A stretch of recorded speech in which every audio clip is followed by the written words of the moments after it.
దాచేపల్లి మండలం చిట్టి గామాలపాడు, ప్రస్తుతం గామాలపాడుగా పిలువబడినటువంటి గ్రామంలో 11వ శతాబ్దంలో నాయకురాలు నాగమ్మ చెన్నమల్లికేశ్వర స్వామి ఆలయాన్ని నిర్మాణం చేయడం జరిగింది.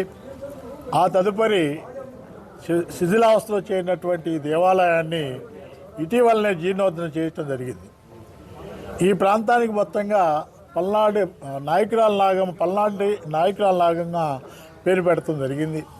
ఈ ప్రాంగణాన్ని ఓ శివక్షేత్రంగా తయారు చేయాలా, అదేవిధంగా పల్నాడుకు సంబంధించిన ప్రాచుర్యాన్ని, పల్నాడుకు సంబంధించిన ప్రాముఖ్యతను సభ్య సమాజానికి నలుమూలలో తెలియజేయాలన్న ఒక సంకల్పంతో కొన్ని సంవత్సరాల నుండి కూడా ఈ సంకల్పంతో అనేక మంది కూడా పనిచేయడం జరుగుతుంది. ఇప్పుడు ఒక కార్యరూపం దాల్చుతుంది, ఇప్పుడు మొదలవుతుంది మొత్తం కూడా. అందులో భాగంగానే ఈ సమావేశంలో ఈ ప్రాంతానికి సంబంధించినటువంటి ఈ శివక్షేత్రంలో ప్రధానంగా దాదాపుగా 11 కోట్లతోని రాజరాజేశ్వరి స్వామి సమేత రాజరాజేశ్వర స్వామి దేవాలయాన్ని నిర్మాణం చేయడం జరుగుతుంది. 3.5 ఎకరాలకు సంబంధించి నిర్మాణం చేయాలని కూడా ఆ నిర్మాణం సంబంధించిన కమిటీలు కూడా నిర్మాణ కమిటీ ఏర్పాటు చేయడం జరిగింది. అదేవిధంగా గోశాల ఒకటి, అదేవిధంగా వేద పాఠశాల, దానితో పాటు కూడా ప్రధానంగా పల్నాడు చరిత్రకు సంబంధించినట్టు దాన్ని పరిరక్షించుకోవాలన్న ఆలోచనతో పల్నాడు చరిత్రని పరిరక్షించడంతో పాటు పల్నాడు చరిత్రకు సంబంధించిన ఆనవాళ్ళు కూడా ఒక దృశ్యశ్రావణం ద్వారా కానీ అన్ని విధాలు కూడా చేయాలనే ఆలోచనతో పల్నాడుకు సంబంధించినటువంటి చరిత్ర ఒక మ్యూజియంను కూడా దాదాపుగా అరెకరం కానీ ఎక్కడో సంబంధించిన మ్యూజియం కూడా ఏర్పాటు చేయడం జరుగుతుంది.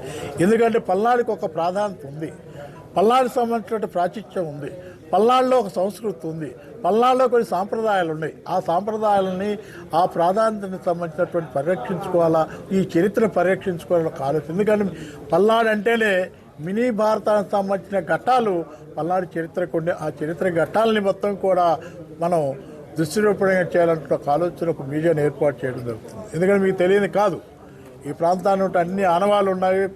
ప్రత్యక్ష సాక్ష్యంగా ఉన్నటువంటి మనకి గుహల సంబంధించి కానివ్వండి, విశ్వామిత్రుడు యజ్ఞం చేసినటువంటి సత్రసాలకు సంబంధించి కానివ్వండి, బుద్ధుడికి సంబంధించినటువంటి ఆనవాళ్ళకు సంబంధించి కానివ్వండి, బౌద్ధ మతానికి సంబంధించినటువంటి చిహ్నాలు కానివ్వండి, అనేక విధంగా ఉండే టెంపుల్కి సంబంధించి, గుళ్ళకు సంబంధించి కానీ ఆ రోజున నలగామరాజు, మలిదేవరాజు, అనుగ్రహాలకు సంబంధించినటువంటి వారు చేసినటువంటి కార్యక్రమాలు, వారు కట్టినటువంటి గుళ్ళకు సంబంధించి, మరబనాడుకు సంబంధించి కానివ్వండి, నాయకురాలకు సంబంధించిన ఆనవాళ్ళు అనేకం ఉన్నాయి. కాబట్టి ఇవి మొత్తంగా తీసుకొని కూడా ఈ ప్రాంతాన్ని ఒక టూరిజంగా డెవలప్ చేయాలి.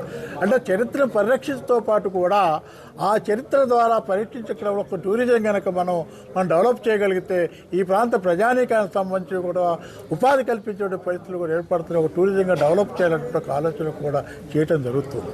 నా ఉద్దేశం ఒకటే, ఈ కమిటీ యొక్క ఉద్దేశం కానీ పెద్దల యొక్క ఉద్దేశం కానివ్వండి, తప్పనిసరి కూడా పల్నాడు ప్రాంతంలో పల్నాడు జిల్లాకు సంబంధించిన ప్రజలందరూ కూడా సహకరించాలా.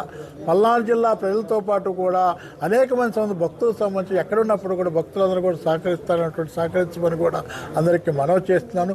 ప్రధానంగా పల్నాడు జిల్లాయే కాకుండా కూడా ఇక ప్రధానంగా గురజాల మాచెలకు సంబంధించినటువంటి ప్రజలు ఇది చరిత్ర మంది మనం పరిరక్షించుకోవాలా. అదేవిధంగా ఒక శివక్షేత్రంగా తీర్చిదిద్దాలి, ఆ శైవక్షేత్రంగా తీర్చిదిద్దాలన్న ఆలోచనతో ప్రతి ఒక్కరు కూడా భాగస్వాములు కమ్మంటున్నాం. ఇక్కడ డబ్బుకు ప్రధానం కాదు, ఎంత ఇచ్చామని ప్రధానం కాదు. ఇది మేము కట్టా ఈ శివక్షేత్రం పల్నాడు ప్రాంతానికి సంబంధించిన శివక్షేత్రం. ఈ శివక్షేత్రం మా హయాంలో జరిగింది. ఈ శివక్షేత్రం ప్రపంచవ్యాప్తంగా కూడా ఒక మంచి శివక్షేత్రంగా ఉంటుంది, ఒక ఆధ్యాత్మిక కేంద్రంగా ఉంటుంది, ఒక సామాజికగా దృక్పథంతో ఆలోచించి అనాథాశ్రమం, వృద్ధాశ్రమం సంబంధించి కూడా పెట్టే కార్యక్రమం ఉంటుంది. కాబట్టి ప్రతి అందరూ కూడా సహకరించమని కూడా పల్నాడు ప్రజలకు కూడా మనవి చేస్తున్నాం. ఇది ఎందుకంటే కులాలకు అతీతంగా, మతాలకు అతీతంగా, ఇక్కడ కులాలు లేవు. ఎస్సీ, ఎస్టీ, బీసీ, మైనార్టీ కులాలను ఇంకోటే కదా, కులాలకు అతీతంగా, మతాలకు అతీతంగా, రాజకీయాలకు అతీతంగా ఈ శివక్షేత్రం నిర్మాణం జరుగుతుంది. శివక్షేత్రం వర్ధిల్లాలని కోరుతూ అందరూ సహకరించమని కూడా ప్రజలందరికీ కూడా మనవి చేస్తున్నాం. పల్నాడు మహాశివక్షేత్ర గామలపాడులో ఇక్కడ ఉంది. నాయకురాలు నాగమ్మ 11వ శతాబ్దంలో నిర్మించిన శివాలయం ఇక్కడనే ఉంది. ఇక్కడ ఈ గుడి జీర్ణోద్ధరణ చేయడం వరకు ముఖ్య ఉద్దేశం, ఇక్కడ ప్రజలందరినీ భాగస్వామ్యం చేయడం వరకు ముఖ్య ఉద్దేశం. ఇదేదో హిందూ దేవాలయం, హిందూ ఆచారాలు, హిందూ సాంప్రదాయాలు ఉండటం ఒకటే కాదు, ఇక్కడ ప్రధానంగా ఎక్కడా లేని విధంగా 3 అంశాలు ఈ మహాశివ క్షేత్రంలో జరుగుతున్నాయి.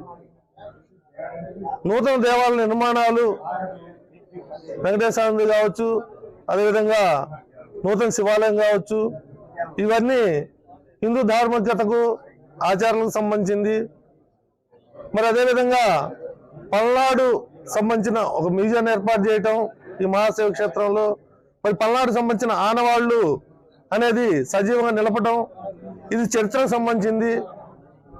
మూడవది మరి సామాజిక సేవా కార్యక్రమంలో భాగంగా ఇక్కడ అనాథాశ్రమం, వృద్ధాశ్రమం అత్యున్నత హంగులతో మరి వృద్ధులు కావచ్చు, అనాథ పిల్లలు కావచ్చు ఒక మంచి ఆశ్రమం నిర్మించాలి అనే తలంపుతో మరి ఈ 3 అంశాలు ఈ మహాశైవ క్షేత్రంలో ఎక్కడ లేని విధంగా జరుగుతున్నాయి. కాబట్టి మరి ఈ మహా కార్యక్రమంలో ప్రజలందరూ కూడా భాగస్వామ్యం అవ్వాలని చెప్పి అని మనస్ఫూర్తిగా కోరుకుంటున్నాం. చరిత్ర సృష్టించినోడు